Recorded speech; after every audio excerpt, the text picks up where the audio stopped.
Hey everyone, welcome back again to the channel and to a new video. So today is Saturday. I thought I'd do a special video for the weekend, and I would like to share something with you a little bit more personal, I would say.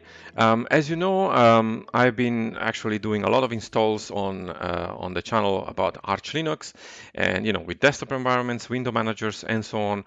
And to do those tutorials, it takes a lot of time because I have to not only install Arch, but I have to research also about the window manager or the desktop environment, and then decide which files to install, and then try to basically install, on a virtual machine and try and see how it works, so that I can find a way on how to explain it to you the simplest way as possible on the channel. So that means I have to actually do a lot of installs, outside of the channel.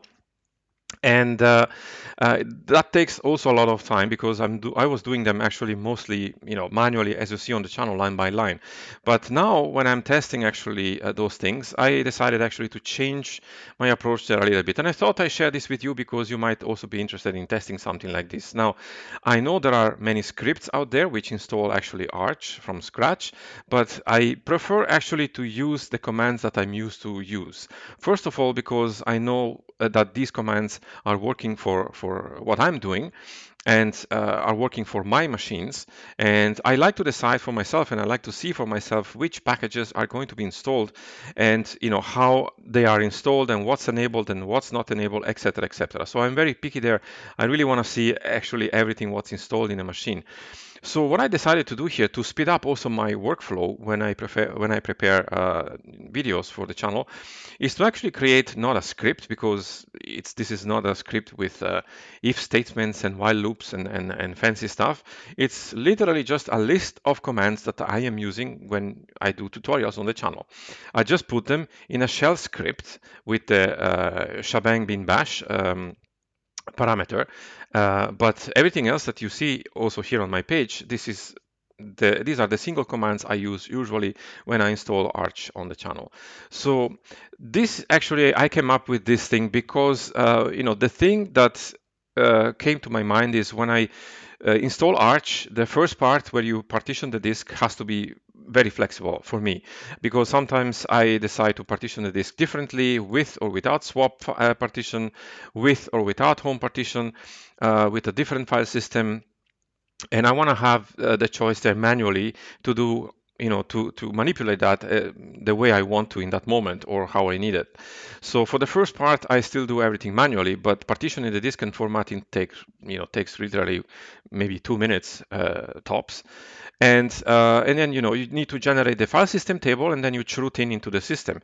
There is actually where it takes the most time, because you have to configure the whole system with the locales, the passwords, which packages you want to install, etc., etc. So what I decided to do actually is to automate a little bit the second part of the install when I need to actually do something, when I need to install virtual machines and then test on the base of the virtual machines for the channel. So for example, you can see here, this is actually my public GitLab project about the Arch Basic install. I have also a private one where I have more packages in there, but this one is basically the same one. I just changed a few things just to, avoid the passwords and stuff like that. But as you can see here, these are exactly the commands that I used to use during the tutorials, except for a few exceptions that I had to change because in a shell script, you cannot use Vim, the way we use it on the terminal. But you can see here, for example, the locales is exactly the same command, the hardware clock, system clock, exactly the same command. One change is actually this one. This is usually the step where I generate when I work on the locale.gen file. But because I cannot open Vim, in the shell script, I use here the sed editor, which is one of the oldest utilities in Linux, actually.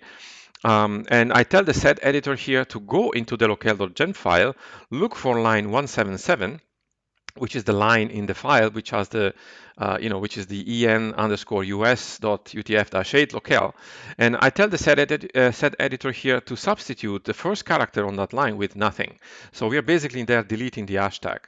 And then I can generate the locale with the usual locale-gen command. So that's a small change, but I had to make it because of the script. We could actually use this also in the terminal, but when I do a tutorial on the terminal, when you type in vim/etc/locale.gen, is a little easier to understand what's going on for someone who might be new also with editing on the terminal. And the other commands here are always the same. So, put the locales in the locale.com file, put the key map in the vconsole.com file, the host name, the hosts file. Here I did it slightly different. I just used the echo command on the host file, which works as well. And a little change that I have to do, of course, is for the passwords, because you cannot type in a shell script passwd. Otherwise, you will be prompted during the script, for a password, which is also okay. I mean, if you want to do that. But another way, if you don't want to do that, is to actually set this command here, the echo command, and then the user, in this case was the root user, a colon, and then the password that you want to give to the root user, and you pipe this into the change password command. So you can change, of course, this password to the password you want. But in the end, the root user will have the password that you define here, and you don't have to interact with the shell script. Then I put here the packages that I usually use on my machines or on the virtual machines. You can check them out. It's kind of a long list here. Some of them might be useful for you, some of them not. This is a public thing, so you can go in and change the packages the way you want to if you decide to use this thing. And I actually have other two commands here that I commented out, because usually these ones are commands that I use on my desktop machines or my laptops. So now I comment them out, because usually I don't install the AMD GPU drivers and the NVIDIA drivers on a virtual machine. But before installing this on my main machine or on a laptop, I would probably go into the script before running it and just uncomment this line so that I have my drivers installed. And then the usual grub installation process with the installation command and the configuration for the grub configuration file, and then I'm just enabling all the services that I installed before, exactly the same way I do usually in the tutorials. And then I create a user for the system. So this is slightly different because I'm not using the capital G with the wheel group here. And the reason for that is because if I would use the wheel group in the script, then I would have to edit the sudoers file, which is definitely not recommended. And it's something that also the wiki does not recommend to do. So I'm using here another method to create a sudo user for the system, which is also actually possible. We don't have to always make a wheel user. So what I'm doing here, I'm creating my username with the M switch for a home directory. I'm giving in a password exactly the same way I gave to the root user. Then I am modifying the user to give him also the ownership of the libvirt group. It's an additional group where the Hermano user will have an ownership, because I'm installing here KVM, and I don't, if I don't do this, then KVM will ask me for the sudo password every time I try to use it. But making the user a member of the libvirt group will basically avoid that. And then what I do, I basically actually insert a file into the sudoers.d directory called Hermano in this case, which is my user, and the content of the file is this one. So Hermano all equal all, which is, if you remember, is the same content that the wheel group has in the sudoers file, all equal all. And because I'm putting this file into the sudoers.d directory, which is a snap-in directory, that makes so that when I reboot the system, the Hermano user will have sudo privileges. Because if you go have a look at the sudoers file, or if you type in by sudo in the terminal, and if you look at the last line, it's written that everything also in the sudoers.d file will be considered. So this is an alternative method, and I'm using it here because I don't actually want to use the sudoers file.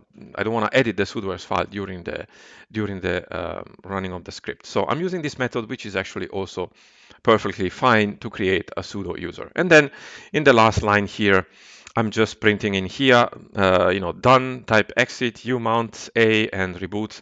This is going to be typed basically in the terminal at the end of the script in green. And you just have to type yourself exit, umount -a, and then reboot the machine, and the base install will be done. So this would be one way that I can speed up my process when I install Arch and I need it quickly to deploy also several machines. Although actually in virtual machine in KVM you can actually clone machines once you have one. But sometimes I go in and I change packages, so I have to rerun this one. But it's practical to have. It saves me a lot of time. So if you want to try it out, you can go ahead and try it also for yourself. I'm going to show you how it works in a second, because we have to, of course, clone the repository when we when we install Arch, basically. So this is one thing. And then the other thing is you could also create packages like this, for example, for the desktop environments or window managers. Now, I have a video coming up next week where I want to show you how you can restore your machine from your .dot files, and in that case, it's going to be from i3. But I prepared, as you can see here, also packages for the GNOME desktop environment and KDE. I'm in the process also to prepare one for my i3 machines so that I can restore this as well. And these ones contain also the same thing. So they contain several commands that I usually use in the terminal. So they contain, for example, the synchronization for the network time protocol, for the reflector packages, the firewall in this case, because I'm using firewall D. You can, of course, choose something else. I'm cloning here also in one helper from the AUR. In this case, I'm using pick AUR. And I'm using also some other packages that I commented because those ones I actually need only on my laptop mostly. The System76 Power applet and the extension for GNOME eventually if I need that. And also the Auto CPU FREC program from the AUR, which helps a lot for the battery. And then I have my packages for GNOME here, and I install, if I need to, 2 Flatpaks, not usually not, but it's there, and if I don't need them, I just comment them. And then enable the display manager, and printing here reboots, and then the machine is going to reboot, and when it's rebooting, I will be on GNOME. I have the same thing actually also for KDE. As you can see here, I have a KDE package as well with exactly the same process, but with different packages, of course.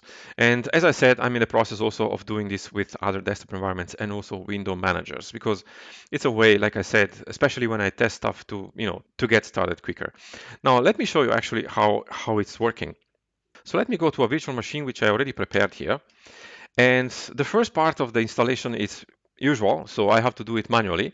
And the first thing here, as usual, I have to change the keyboard layout. So I'm going to type in load keys and then the string that I'm looking for, because I have a Swiss keyboard, as you probably already know.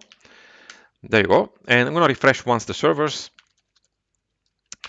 And that's it. Now I'm going to work on the disk, and that's the only manual part that I have to do basically in these kind of installations. And so I'm going to use gdisk here, /dev/vda, because it's VDA. This is the only disk I have in this virtual machine. I'm going to create the first partition. You know the process here. The first partition is going to be the UEFI partition because it's a UEFI system. Last sector defines the size. So plus 300 megabytes, that's going to be for me enough. And the code is EF00 for the EFI system partition. Then the swap partition, so and for new, accept the defaults for the number and the first sector, and the size is going to be 1 gigabyte. For this demo, it's going to be enough, and the code is 8200. And for the root partition, I'm going to select all the defaults here. Don't get mad at me if I don't create a home partition. This is just a very quick example. So I'm just going to accept the defaults here and write the code is correct here and write the changes to the disk. And the partitioning is now done. Now we need to format the disk. So let's begin with VDA1. So mkfs.fit, because it's a FAT file system type, -f32, and then /dev/VDA1, the partition path. Then we need to make the swap on VDA2. So mkswap /dev/VDA2. Then we need to activate it. So swap on /dev/VDA2. And then we format VDA3 with mkfs.ext4, just do it very quickly here, /dev/VDA3. There you go. Last step here, before we install the base packages, we mount the partitions. So mount /dev/VDA3, we always begin with the root partition. We are mounting this in /mnt, our installation directory. Then we create the boot partition in the new system, so mkdir. I'm going to use -p here because I'm going to create /mnt/boot/EFI. And now I can mount VDA1 in here. So mount /dev/VDA1/mnt/boot/EFI. So this is the mounting, and if I type in lsblk, you can see the mount points there. The swap partition is already there, so we don't need to do anything with that. Now we can install the base packages. So I'm going to type in packstrap, and then /mnt. This is the location where the packages are going to be installed, and then base, the first package, then Linux for the latest Linux kernel, and then Linux-firmware. I'm going to install also Git in this case because I need to clone the repository afterwards, and then Vim, my editor, and also AMD-U code. And if you have, of course, an Intel processor, it's Intel-U code, and then hit enter. So this is going to take a moment to download the packages and install. And this is basically it for the manual part. We just need to create afterwards the file system table with the gen fstab script. And then we move into the installation with the arch chroot command. And then from there, we will need to basically clone our Git repository from GitLab and then give execute permissions to the scripts and eventually change some of the things if we need to, and then run basically the script, which is going to take literally probably 1 minute. So there you go. The installation is done. Now we need to generate the file system table. So gen fstab dash capital U slash mnt, and we are going to append this information to slash mnt slash etc slash fstab. There you go. Now we can move into the install. So arch dash chroot slash mnt. Okay, now we installed Git. Now we need to clone our repository. Now for this demo, I'm going to use my personal repository. And so I'm going to type in here git clone. And then https://gitlab.com/eflinux. This is my username. And the repository name is arch-install-base. And then hit enter. Now I'm going to be asked to authenticate because it's a private repository. So eflinux is my username and then my password. Then it's going to clone the repository, so it's already there. So we need to move into the new directory that was created there, arch install base. So cd arch install base. There you go. And as you can see here, I have the 3 scripts. So I have the base script, the GNOME script, and the KDE script, basically. So what I'm going to do first, I'm going to install the base script. But before doing that, I need to make it executable. So I'm going to type in chmod +x and then base.sh. And I think for this install, actually, I don't need to go in there and change anything because this is a virtual machine. I don't need specifically any drivers. So I can type in now // and then base sh and hit enter.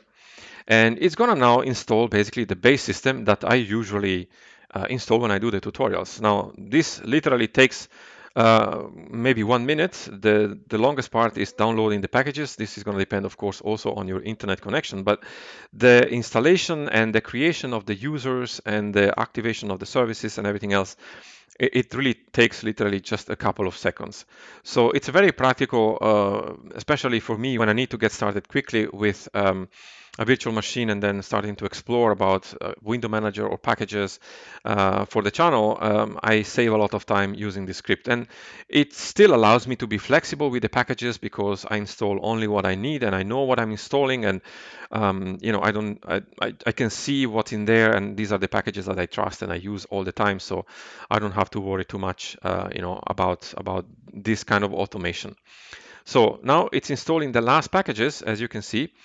And after this, we are going to basically enable the services, install grub. It's going to do everything automatically and also create my user, give a password to my user and also to the root user. And in the end, it's going to tell us that we can reboot the machine. So now it's installing grub, as you can see at the bottom of the screen. And now it's already created the users and enabled the services, and the base install is done. So as you can see there, it says exit, type exit, and then umount-a, and then we can type in reboot. Now, one step that you might have to do before doing this, actually, it's after the base install here. If I would do it on my main machine on the laptop, I would have to actually edit manually the mkinitcpio.com file under the module and put the module of the graphic card in there so that when I install a desktop environment or a window manager, the graphical environment boots up correctly. That's something that actually is quite new since a couple of months. On the virtual machine, I don't have to do it, but if it would have been on a main machine, I would have to do that anyway. So now we can reboot the machine. So we type in reboot here. So if everything went well, we should see grub here. There you go. We have grub the bootloader. Let me just edit something here. This is special just because I'm in a virtual machine, but I'm going to insert here the video parameter because it's not going to take it from the virtual machine itself. And this is something optional. I just do it here and then Control X to start so that it picks up correctly the resolution of the display. There you go. But as you can see, the system is installed, so we can type in now my username and the password that I use and check if the sudo user is working. So sudo pacman-syu, and you can see the password is asked and I can check for updates. So everything seems to be working fine. Now, the script that I used before is still in the root directory. What I can do there, because I have also the other two scripts, I can move them over to the Hermano user, because in the scripts for GNOME and KDE for now, there are also commands for installing packages from the AUR. And those are using actually a helper that I cannot use under the root user. So I need to use them as a normal user. So what I can do, I can move over the folder. So to do this, I can type in sudo cp -r because we want to make it recursive. And the repository was arch install base. And what I'm going to do, I'm going to copy them over here in my home directory with the dot. And now if I type in ls, you can see I have arch install base there. Now the next step is very important. Also, I have to change the ownership of that directory to me. Otherwise, they are still belonging to the root user, the files in there. So to do this, I'm going to type in sudo chown -R, again to make it recursive, and then hermano, this is going to be the user owner, and then hermano, also the group owner, and then the directory, which is that one arch install base, and hit enter. Now if I type in ls-ld on arch install base, you can see it belongs to me and I have the proper permission so that I can run scripts in there. So let me go in there and type in ls. And you can see the base script and the GNOME script and the KDE script. So I'm just going to show you now how you can install one of these. And again, this is just personal. And then in a few weeks, I will have also some of these for window managers. And if you would like to have them public, let me know. I will put them also in the public GitLab project. But in this case, though, I'm going to install, let's say, KDE. So let me go in there because I want to make sure that everything is correct for the virtual machine. So I'm going to type in here vim and then kde.sh. And as you can see here, there are the commands that I will actually use. So I'm not going to use actually the commands for my laptop because this is not a laptop, it's a virtual machine. So these commands here with the comments, I'm not going to use them here. What I'm going to use the first commands. The only thing which I'm going to do actually, it's going to comment out for now the reflector command because the mirrors actually have been having some issues since a few days, at least in my country. So I know that if I run this command, it's going to actually fail installing the packages afterwards. I don't know, it's probably a temporary thing, but this is what I'm going to do in this video. Everything else is going to stay basically the same. So what I'm going to do, again, I'm going to change the permissions on this script. So I'm going to type in here chmod +x and then kde.sh. And then I can run the script with /kde.sh. So it's going to run basically everything. So opening the ports for my firewall, now installing the helper for the AUR, which is going to take a moment. I think peak AUR is not a big package. And now it's already installing the packages for KDE. Now the refresh rate here on my display, because it's a 4K monitor on a virtual machine, is not great. It has some ghosting, but that's the way it is. So now it's basically going to install the packages that I need for KDE, which is, it's kind of a big package. I could have installed also only the Plasma package without the KDE applications. This is really up to you. And if you want to use eventually later one of the scripts, you can always remove what you don't need. And after that, it's going to then enable the services like the sddm, display manager, and so on. So this might take maybe a couple of minutes because there's many packages to download and install. So I'll be back with you guys when it starts installing because the installation goes fairly quick. So here we go, guys. You can see the KDE packages are now installed and it's installing the last thing, which actually it's more like a demo. I'm trying to install here Spotify with Flatpaks. Sometimes the package on the AUR is flagged out of date, which is actually not really out of date, but then it gives me errors when I try to install it here. Now the installation is done. It's rebooting the machine itself. And if everything went well here, we will be greeted now again from the grub bootloader. And now we should be greeted by the sddm display manager, which is here. So let's go ahead and enter our user password. and we should be able to log into KDE just fine. And then I just need to change the display resolution because it's not automatically displayed here. So there you go. Here we have KDE, and so I can go in here and change the display configuration, and I'm gonna go here for my 4K monitor and click apply. There you go. And you can see here I need to actually change also the scaling, so 200%. And let me actually log out once for the changes here to take effect, because the scaling is not automatically applied to everywhere to everything. So log out. It's gonna take a second here to go back to sddm. There you go. So let's enter our password here. And now the resolution should be applied correctly. And as you can see here, we are logged in KDE and the installation was successful. So I just wanted to show you this. It's one way also how you can improve your workflow if you want to do such a thing. For me, it's very important because I work a lot with Arch, as I said, and I do a lot of tutorials with it. So it's not a script, it's not as fast maybe as a script, but it gives me still the possibility and the flexibility to prepare the system how I want to, exactly the way I want to, and install the packages I want to in a faster way, which allows me to save a little bit of time when I'm working for the tutorials.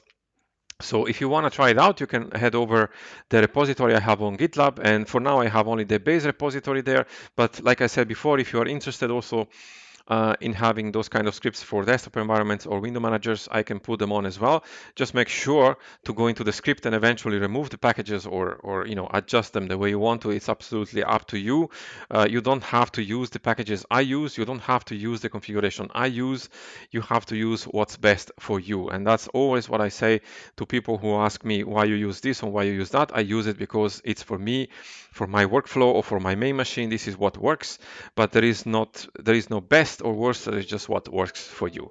So if you're interested in that, let me know in the comments below, and I will put those packages, those scripts also in the public repository. And I hope that you enjoyed the video. If you try it out, let me know in the comments below how it's working for you. And if you have any question, let me also know in the comments below.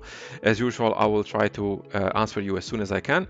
And if you want to support my work, you can become a Patreon. As you probably already know, we are doing now live webinar on Patreon every month, 1 hour, where you can come live with me. You can ask me also questions. That's one way, or if you want, you can also donate via PayPal through my website as well. So thank you so much for watching the video, guys. I really appreciate it, and I'll see you very soon in the next one.